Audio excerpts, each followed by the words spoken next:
Here's a question most of us are not asking correctly about Fatima's pregnancy. Everyone wants to know what was growing inside her. Monster baby? Smiley reborn. Supernatural parasite. Fine, the show answered that in the season 3 finale. We all saw the pod. We all saw Smiley crawl out. Mystery solved, right? Wrong. Because the real question was never what was inside Fatima. The real question is, why was Fatima pregnant before Smiley died? Season 2, Episode 6. Pas de deux. Boyd cut his own hand and transfers his infected blood into Smiley's body. Smiley dies. First monster kill in the history of the town. Historic moment. Before Smiley death, Fatima goes to Christy and asks for a pregnancy test. She already suspected, she was already showing symptoms. The pregnancy was already underway before Boyd's blood ever touched Smiley's skin. Every theory you've read says the town replaced Smiley by using Fatima as a vessel after the monster died. That's the standard explanation. The replacement theory. The ecosystem balance theory. It's clean, it's logical, and it's wrong. Because you cannot replace something that hasn't been lost yet. Fatima was pregnant before Smiley died, which means Smiley's death didn't cause the pregnancy. The pregnancy caused Smiley's death. And once you flip that sequence, once you understand that the town wasn't reacting to Boyd's victory but had planned for it, everything about Fatima's arc changes. Everything about what Smiley actually is changes. And everything about what's coming in Season 4 with the Golem becomes genuinely terrifying. Stay with me. If we have not met before, I am the digital self of Mr. Toshi. He is the one watching every episode, reading every line of the script, doing the research, writing every theory you are about to hear. Every word in this video is original work he wrote himself. He is in every comment thread, though, reading every word you leave him. Here's the claim, stated clean. Fatima was not a vessel chosen to replace a dead monster. She was a vessel. The town doesn't react to the death of its creatures. It engineers those deaths as part of a molting cycle. Smiley wasn't killed by Boyd. Smiley was shed by the town, like a snake shedding skin, so that a new version could grow inside Fatima using human emotional energy as fuel. The pregnancy wasn't a replacement, it was a metamorphosis. And Fatima's infertility wasn't a vulnerability the town exploited. It was a precondition the town required. An empty womb, a hollow space, a room with no tenant, the perfect clean vessel for something that needed to grow without competing with human biology. The town didn't steal Fatima's miracle. The town built her infertility into the plan from the beginning, years before she ever arrived. 6 pieces of evidence. Let's go. Evidence 1. The timeline proves premeditation, not reaction. The timeline is the smoking gun that every replacement theory ignores. Boyd kills Smiley in Season 2, Episode 6. Fatima requests a pregnancy test in Season 2, Episode 6. I need to ask you something.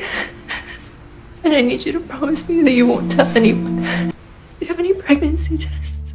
Same episode. Not shortly after. Not in the aftermath. The same narrative window. But here's what people miss. Pregnancy symptoms don't appear instantly. In the real world, the earliest signs, nausea, missed period, fatigue, take at minimum 1 to 2 weeks after conception. Fatima wasn't just pregnant when Smiley died. She had been pregnant for days before Smiley died, possibly weeks. This means one of 2 things.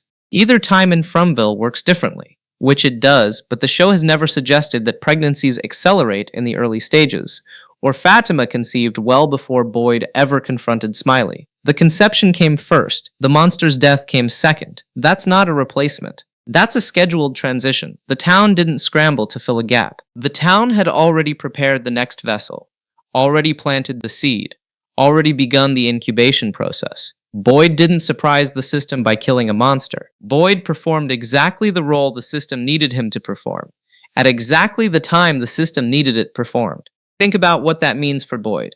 He thinks killing Smiley was his greatest victory, his proof that the monsters can be defeated, his one moment of triumph in this nightmare. And it was choreographed. The worms from Martin, the blood transfer, the confrontation. All of it was the town handing Boyd a script and letting him think he was improvising. The pregnancy proves it. The replacement was already growing before the vacancy existed. The town doesn't react. It anticipates. It schedules. It farms. Evidence 2. Infertility as engineering, not coincidence. Fatima told Ellis she could never have children. She was diagnosed as infertile in the outside world. before she ever arrived in Fromville. Every fan theory treats this as tragic irony. The town gave an infertile woman a monstrous pregnancy.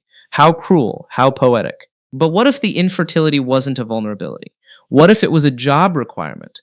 Think about it biologically. If the town needs a human body to incubate a non-human entity, the worst possible vessel is a fertile woman.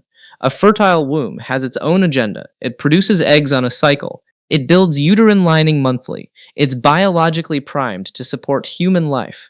Placing a monster embryo into a fertile womb would be like trying to grow a cactus in a rainforest. The environment would fight the foreign organism at every stage. But an infertile womb, that's a cleared stage. No competing biological processes. No monthly cycles trying to assert human reproduction. No immune responses calibrated for human embryonic tissue. An infertile womb is, in supernatural terms, an empty room with the lights off and the door unlocked. The town didn't choose Fatima despite her infertility. It chose her because of it. And here's the part that should make your skin crawl. Fatima was infertile before she arrived. That means either the town reached outside its borders to prepare her body years in advance, or the town specifically drew in a woman who already met the biological specifications. The faraway trees, the road that loops back, the bus that always arrives. The town selects its residents. We know this. It has always selected them. And Fatima wasn't selected to be a survivor or a victim or a love interest. She was selected to be an incubator. Her entire arc, falling in love with Ellis, finding hope, building a life inside Colony House, becoming the emotional heart of the community, all of it was preparation. Not for her, for the thing that would eventually need to feed on everything she'd built. Evidence 3. The cravings tell you what the baby was eating. Fatima's pregnancy symptoms were not random horror. They were a precise diagnostic readout of what was growing inside her and what it needed to survive. Stage 1, rotten vegetables. Fatima craves decomposing food from the compost. She eats it compulsively, secretly, ashamed. Most theories say this is just creepy pregnancy horror. But decomposing organic matter has something fresh food doesn't. It's teeming with bacteria, fungi, and the chemical byproducts of cellular breakdown. It's rich in the building blocks of death and transformation. The embryo wasn't craving nutrition. It was craving decay. It was building itself from the raw materials of decomposition because that's what the monsters are. They are decomposed humans, former people whose humanity rotted away and left something else behind. The Smiley embryo was constructing its new body from the same substance its species is made of. Stage 2, blood. The cravings escalated. Fatima consumed blood from Nikki's gunshot wound. She couldn't stop herself, and this is where the connection to Boyd becomes critical. Boyd's blood carried the worms from Martin. Boyd transferred that blood to Smiley when he killed him. Boyd then gave blood to Ellis, his son, Fatima's husband. Ellis and Fatima were intimate. The blood connection runs, although the curse was removed. Boyd horror visions stopped. Maybe it was just a trap by the town so he can transfer the blood to Ellis, Martin to Boyd to Smiley, and simultaneously Martin to Boyd to Ellis to Fatima. The creature growing inside Fatima wasn't just any monster. It was Smiley specifically because the blood pathway connected them. The worms were a delivery system. They carried Smiley's essence, whatever supernatural component defines a specific monster's identity, through Boyd's bloodstream into Ellis and into Fatima's womb. The blood cravings during pregnancy weren't the baby wanting food, they were the baby completing a circuit. It needed more blood to finish reconstructing the specific monster it was designed to replace. Stage 3. Fatima kills Tilly. This is the moment everyone treats as tragedy, but nobody analyzes as biology. Tilly was elderly. Tilly was dying of cancer, a disease of uncontrolled cellular growth. Tilly's body was already in the process of being consumed from within by her own mutating cells. She was, in biological terms, a living decomposition engine. Fatima didn't kill Tilly out of madness. The embryo sensed the most concentrated source of biological decay in the vicinity and drove its host toward it. Tilly's dying body was the richest meal available. Her cancer-riddled tissue was more useful to the growing monster than any rotting vegetable or stolen blood. The embryo was feeding on death itself, and Tilly was the most death-saturated body in town. And Tilly knew, you have to run. Not, what have you done? not help me. Tilly's last words were a warning to Fatima, not an accusation, because in that moment, Tilly understood. The thing inside this girl just used her hands to feed itself.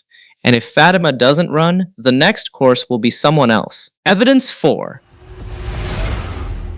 The ultrasound proves it was never a baby. When Christie performed an ultrasound on Fatima, the screen showed nothing. No fetus, no heartbeat, no human embryo at any stage of development. An empty womb. What's going on? I don't see anything. Every theory treats this as confirmation that the pregnancy was fake or supernatural. But what if the ultrasound was completely accurate and Fatima really was pregnant? Ultrasound works by bouncing sound waves off solid tissue. It can image a human fetus because a human fetus is made of human tissue, bone, muscle, fluid. But what if the thing growing inside Fatima wasn't made of tissue at all? What if it was made of something ultrasound can't detect? The monsters in Fromville have physical bodies. They can touch, grab, tear, kill. But we've never seen a monster bleed normally. We've never seen one eat human food for sustenance. We've never seen evidence that their bodies follow human biology. They might look solid, but their internal composition could be supernatural matter, ectoplasmic structure, something that exists physically but doesn't register on medical imaging because it isn't made of cells. If Smiley's embryonic form was composed of this supernatural substance, the ultrasound would show exactly what it showed. Nothing. Not because Fatima wasn't pregnant, but because the pregnancy was composed of material that human technology literally cannot perceive. The womb was full. The machine was blind. This reframes the entire horror of Fatima's situation. She wasn't carrying nothing. She was carrying something invisible, something that existed in a frequency or a material state that human instruments can't register. She could feel it moving. She could feel its hunger, but no one could prove it was there. The most isolating horror imaginable. Your body is being used, you know it, and the medical evidence says you're imagining it. Evidence 5. The Kimono Woman wasn't lying. She was midwifery. Everyone says the Kimono Woman manipulated Elgin by telling him the baby would save the town, that she lied, that she used his hope to serve the monster's agenda. But what if the Kimono Woman told Elgin the exact truth?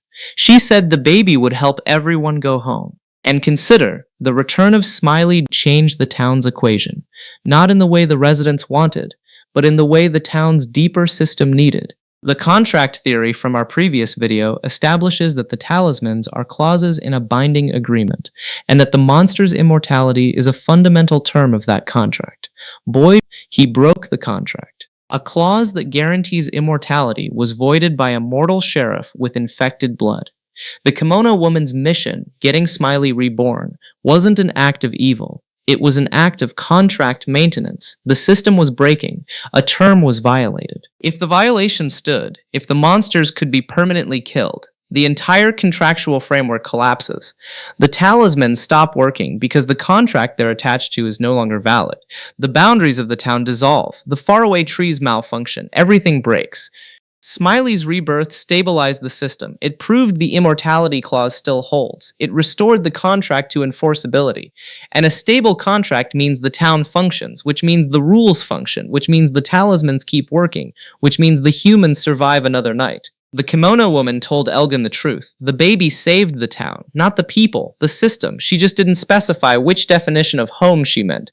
In the Kimono Woman's framework, the town is home. The contract is civilization, and maintaining it is salvation. Elgin was manipulated, not by lies, but by ambiguity. The most dangerous kind of deception isn't false information. It's true information delivered without context. Evidence 6. The changeling principle. Every culture on Earth has a version of the same myth, the changeling. A supernatural entity places its offspring in a human cradle and takes the human child away. The parents raise the thing without knowing it's not theirs. Celtic folklore, Germanic legends, Scandinavian sagas, Japanese stories of spirit children swapped at birth, Filipino legends of the Tiyanak, a vampiric infant left in place of a stolen baby. In every version, 3 rules apply. 1. The human parents must not know the swap has occurred. 2. The changeling feeds on the emotional energy the parents direct toward it. love, attention, care, fear. 3. The stolen human child serves a purpose in the fairy world, while the changeling serves a purpose in the human world. Fatima's pregnancy follows the changeling template exactly, but with one devastating innovation. In the classic myth, the swap happens after birth. The fairies take the baby and leave their creature. In Fromville, the swap happened before birth. There was never a human baby at all. The changeling was planted directly into the womb. The swap wasn't baby for baby. It was hope for monster. Fatima's joy, her relief, her sense of miracle, that was the human child, metaphorically speaking. The emotional experience of expecting a baby. That was what was stolen. And in its place, something else grew. The monsters of Fromville were once human parents who sacrificed their children, the Angkui kids. They traded their offspring for immortality. And now the system perpetuates that original sin by forcing new residents to experience the same transaction in miniature.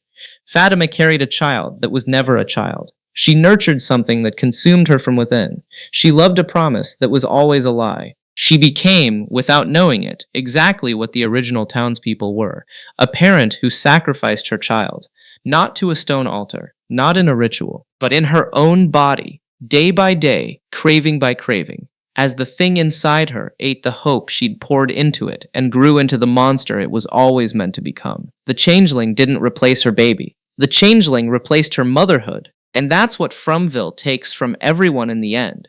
Not just lives, roles, identities, the things you thought defined you, parent, protector, hero, survivor. The town eats those, leaves the shell, and fills it with something wearing your purpose like a costume. What this means for Season 4. If Fatima's pregnancy was a scheduled metamorphosis rather than an emergency replacement, Season 4's events lock into place with terrifying precision, the psychic bond. Fatima still feels Smiley. She senses what he senses. He feeds on her fear. This isn't a side effect of the pregnancy. Why are you doing it now? Whatever it is, I need you to tell me. That thing I carried inside me, I still feel it. It's an umbilical cord that was never cut. In biological pregnancy, the placenta is expelled and the physical connection ends. But Fatima's pregnancy wasn't biological. The connection was supernatural, and the birth didn't sever it. Smiley is still attached to Fatima, the way a newborn is attached to its mother. He draws sustenance from her emotional state. She is still feeding him, not with blood anymore, but with terror. She is still pregnant in every way that matters, except the monster is now walking around outside her body. The Golem. Fatima is building a figure out of clay in Colony House. She says it's from folklore, her father told her. A protector, a champion, a guardian made of earth. But think about what she's actually doing. She carried one non-human entity inside her body, and it became a monster. Now she's building another non-human entity with her own hands and pouring her hope and strength into it. She's repeating the pattern. Different material, dirt instead of flesh. Different method, sculpting instead of gestation. But the same fundamental act, a woman creating something inhuman and filling it with human emotional energy. If the town runs on the principle that human hope and love can be converted into monstrous life, and Fatima's pregnancy proved that it does, then the Golem is a second pregnancy, and the town is watching. The question isn't whether the Golem will come alive. The question is, what will it become when it does? A protector, like Fatima intends, or another monster because the raw materials are the same, human hope poured into inhuman form, and the town has already demonstrated what it does with that recipe. Ellis, Boyd's son, has barely processed what happened to his wife. The woman he loves was used as a biological factory to resurrect the creature his father killed. Ellis is a man caught between two generations of failure. His father's victory, killing Smiley, was actually a scheduled sacrifice that used his own wife as the incubation chamber. His blood, received from Boyd's transfusion, may have been the delivery mechanism. Ellis didn't just watch his wife suffer. He may have been the bridge that carried the monster into her. Boyd's psychological collapse. Boyd counted bullets in Season 4, Episode 1, enough for every resident. In the context of this theory, that moment becomes even darker. Boyd didn't just fail to kill a monster permanently. He participated in the monster's rebirth without knowing it. His infected blood, his transfusion to Ellis, his heroic act of killing Smiley. Every step Boyd took to save his people was a step in the town's reproductive cycle. Boyd wasn't a hero who failed. He was an instrument who succeeded at the wrong thing. Now my 5 predictions. 1. The Golem will animate, but not the way Fatima expects. The town will corrupt it, because it recognizes the same pattern. Human emotional investment flowing into inhuman form. The Golem won't protect Colony House. It will become the thing that breaches Colony House's defenses, because Fatima built it inside the talisman boundary. She has placed a potential monster inside the one place monsters cannot enter. The town has been trying to get past the talismans for 4 seasons. Fatima may hand-deliver the solution. 2. Fatima will realize she can control Smiley through the bond. The psychic connection works both ways. Right now, Smiley feeds on her fear. But if Fatima stops being afraid, if she recognizes that the bond makes her his mother, not his victim, she may be able to direct him, command him, use him. The show has been building toward Fatima reclaiming her agency. The Golem is her first attempt. The bond itself will be her real weapon. She won't fight Smiley. She'll leash him. 3. We will learn that Fatima's infertility was caused by the town, retroactively. One of the show's established principles is that the town can affect people before they arrive, through the reincarnation cycle and the time pool mechanics. Fatima was made infertile by the same force that later impregnated her, years before she arrived, because the system needed her womb empty and ready. Her entire medical history outside Fromville was being written by the town. 4. The season will reveal that Smiley's rebirth was not unique. It has happened before. Every cycle, every generation of residents produces a woman who carries a monster to term. Miranda Cavanaugh may have been a previous carrier, which would explain why the monsters massacred her entire generation with particular ferocity. She refused to complete the delivery. She hid Victor and broke the cycle, and the system punished everyone for her defiance. Fatima completed what Miranda wouldn't, and the consequences of that completion are still unfolding. Everyone looked at Fatima's pregnancy and saw a horror movie trope, the monster baby, the demonic pregnancy, Rosemary's Baby in a supernatural small town, and that's what the surface reading gives you. But underneath that surface, the pregnancy tells you exactly how Fromville works as a system. It's not a prison, it's not a game, it's not a trap, it's a body, maybe of a big spider. A living organism with its own biology, its own reproductive cycle, its own immune system. The monsters are its cells. The talismans are its antibodies. The residents are its food. And Fatima's womb was its reproductive organ. The town used Fatima the way any organism uses a host. It implanted, it fed, it grew, it birthed, and it moved on. Except it didn't fully move on. The cord is still connected. The feeding continues. And now Fatima, in her room at Colony House, is building something new from dirt and hope and rage. And the town is watching to see if it can use this one too. She wasn't pregnant with a monster. She was pregnant with the town's future. And the cruelest part, she still is. The Golem isn't her weapon. It's her next contraction. Boyd thought he killed a monster. He delivered one. Fatima thought she'd carry a miracle. She carried a metamorphosis. And the town did what it has always done.